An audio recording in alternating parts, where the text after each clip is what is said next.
Existem situações em que mentir seja a coisa certa a se fazer? Teria Deus aceitado o emprego da mentira em determinadas situações? Como explicar então a mentira de Raabe, quando escondeu os espias que foram a Jericó? História essa relatada em Josué, capítulo 2. O texto diz que o rei de Jericó ficou sabendo que Raabe havia escondido alguns homens que vieram espionar as suas terras.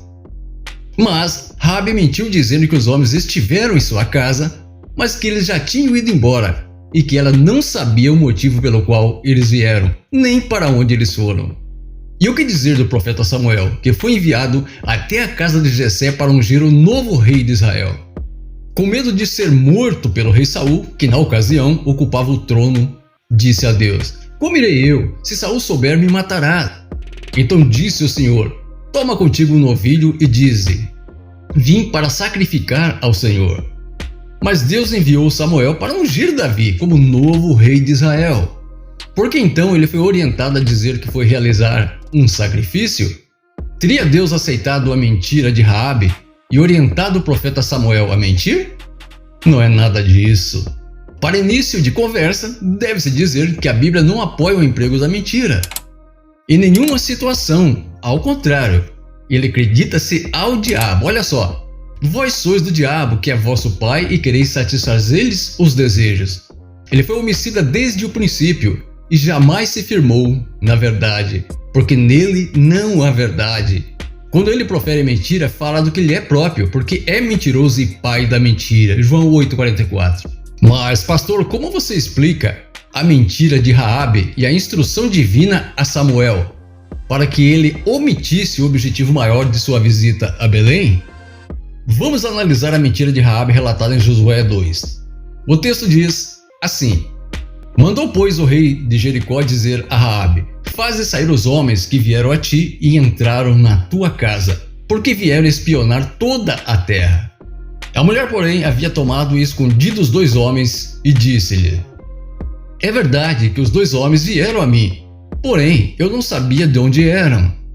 Havendo-se de fechar a porta, sendo já escuro, eles saíram, não sei para onde foram. Ide após eles depressa, porque os alcançareis. É claro que Raabe sabia quem eram aqueles 2 espias, conforme suas próprias palavras, no capítulo 2, versículo 8 a 13. Então como fica sua evidente mentira, mesmo que fosse para salvar sua própria vida e a dos 2 homens israelitas? O fato de sua mentira ser mencionada na Bíblia é uma indicação de que Deus a teria aprovado? Primeiramente, nós devemos lembrar quem era Raabe. Raabe era uma cananeia, prostituta e adoradora de ídolos. Não devemos, pois, cobrar dela mais do que poderia dar, ou seja, não devemos julgá-la à luz do conhecimento que Israel tinha de Deus e do que era certo ou errado. Ela agiu como uma típica pagã teria agido. Para um cristão, uma mentira nunca pode ser justificada, porém, para uma pessoa como Raabe, a luz vem gradualmente. Deus não leva em conta os tempos da ignorância, está lá em Atos capítulo 17. Deus aceita o que é sincero e honestamente praticado, mesmo quando misturado com a fragilidade e a ignorância. Deus nos aceita como somos, porém devemos crescer na graça, 2 Pedro 3,18. Assim vê-se que a Bíblia apenas menciona a mentira de Raabe, sem, contudo, endossá-la ou apoiá-la. O certo é que Raabe deve ter feito mudanças em sua maneira de agir ao se casar com Naasron, um príncipe da tribo de Judá, tornando-se assim ancestral de Cristo, uma vez que ela figura na galeria de heróis da fé, está lá em Hebreus 11:31. Com certeza deixou de lado o uso da mentira. E o que dizer do caso do profeta Samuel? O caso de Samuel é mais difícil de entender do que o de Raabe, que era uma pagã. Samuel era israelita e também profeta de Deus. Como, pois, entender a instrução divina a ele, relatada em 1 Samuel 16?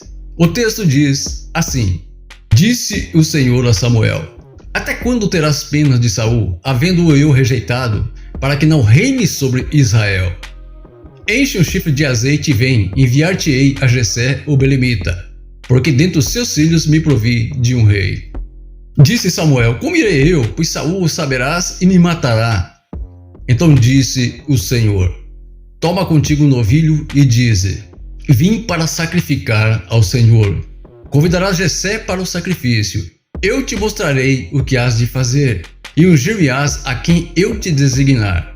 Fez, pois, Samuel o que dissera o Senhor, e veio a Belém.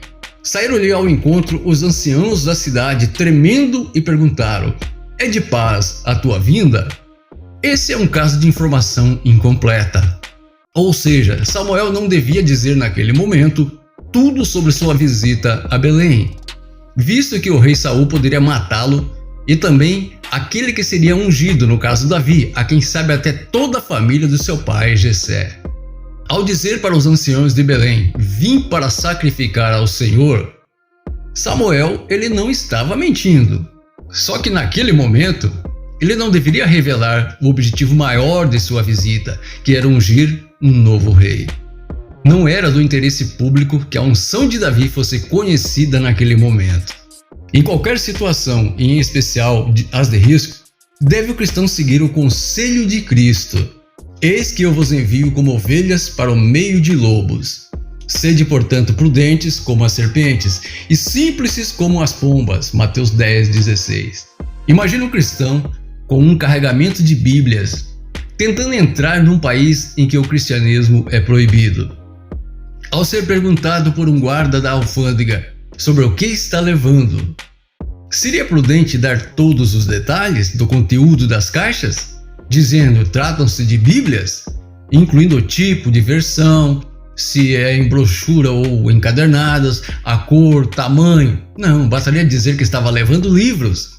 Agora, se lhe fosse perguntado o que estava levando eram Bíblias, então deveria dizer que sim, que eram Bíblias, ou seja, não deveria dizer mais do que lhe fosse perguntado.